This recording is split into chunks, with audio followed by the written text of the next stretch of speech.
নমস্কার বন্ধুরা, আবার চলে আসলাম নতুন একটি ভিডিও নিয়ে।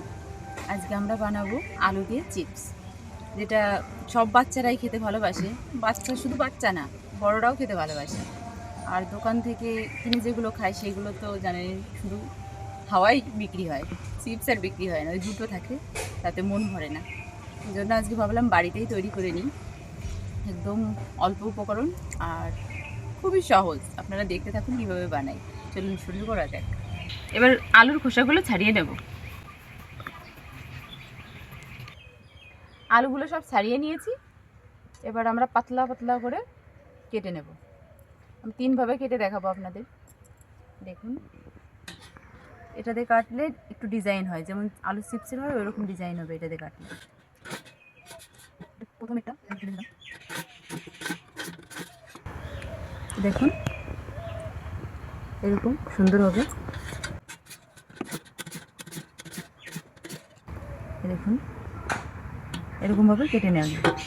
এবার এটা দিয়ে কাটলে সমান হবে, এটাতেও কেটে দেখাবো। এই দেখুন,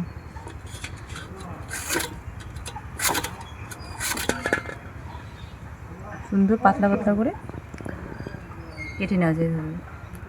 আরেকটা দেখাবো, সেটা বটি দিয়ে একদম সরু সরু করে কেটে নিতে হবে।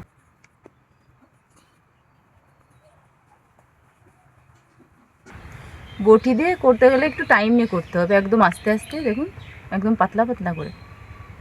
আর এই মেশিন দিয়ে করলে একটু তাড়াতাড়ি হয়ে যাবে, ওই জন্য আমি মেশিন দিয়েই করে নেব। এগুলো কাটার সাথে সাথে জলে দিয়ে দেবো, নাহলে এই কষে আলুটা কালো হয়ে যাবে। আর বাকিগুলো ওইভাবে কেটে নেব। দেখুন কতটা পাতলা পাতলা করে কেটেছি।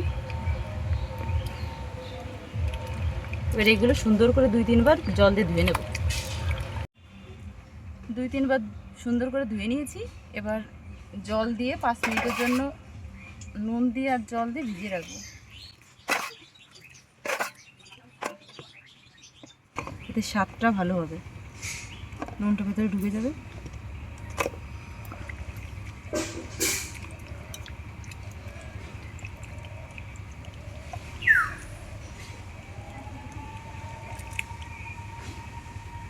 পাঁচ মিনিট হয়ে গেছে।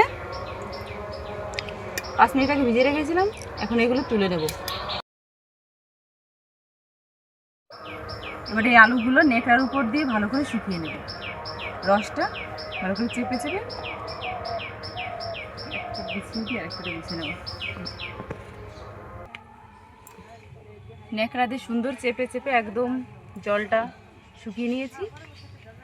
এবার আমরা তেলে ভাজবো এটা। উনুনটা জ্বালিয়ে নিয়েছি, এবার তেলটা দিয়ে দেবো। তেল গরম হয়ে গেছে, এবার আমরা অল্প অল্প করে আলু ভেজে নেব। চিপসগুলো ভেজে নেবো, আলু তো না, এখন চিপস।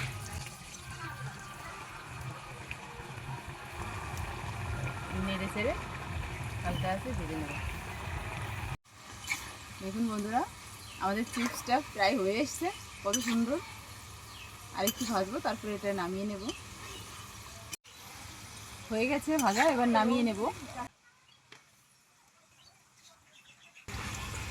এরকমভাবে বাকিগুলো সব ভেজে নেব, এরকমভাবে তেলটা পড়ে যাবে। এবার আর কটা আলু দিয়ে দেবো তেলে। তেলটা পড়তে থাকে। দেখুন কতটা ঝরঝরে হয়ে গেছে, আওয়াজ আসছে এখনই। ঠান্ডা হলে আরও কড়মড়ে হয়ে যাবে।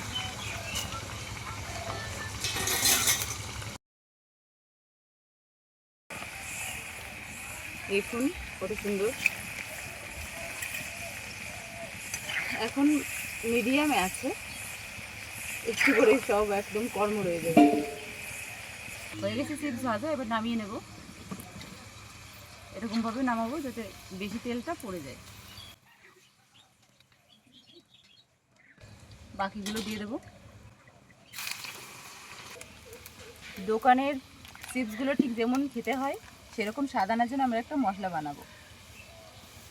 তার জন্য হাফ চামচ নিয়েছি লবণ, হাফ চামচ চাট মশলা, হাফ চামচ কাশ্মীরি লঙ্কার গুঁড়ো,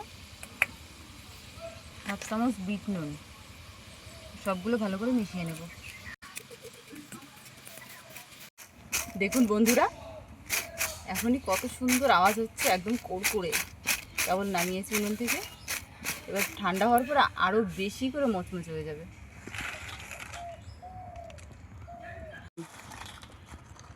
দেখুন বন্ধুরা কতটা ক্রিস্পি হয়েছে।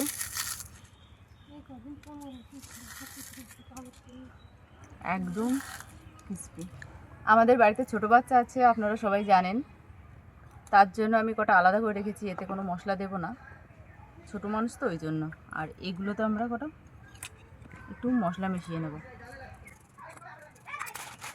এবার এই স্বাদটা একদম দোকানের মতো হয়ে যাবে, দোকানে যেগুলো আমরা কিনে খাই।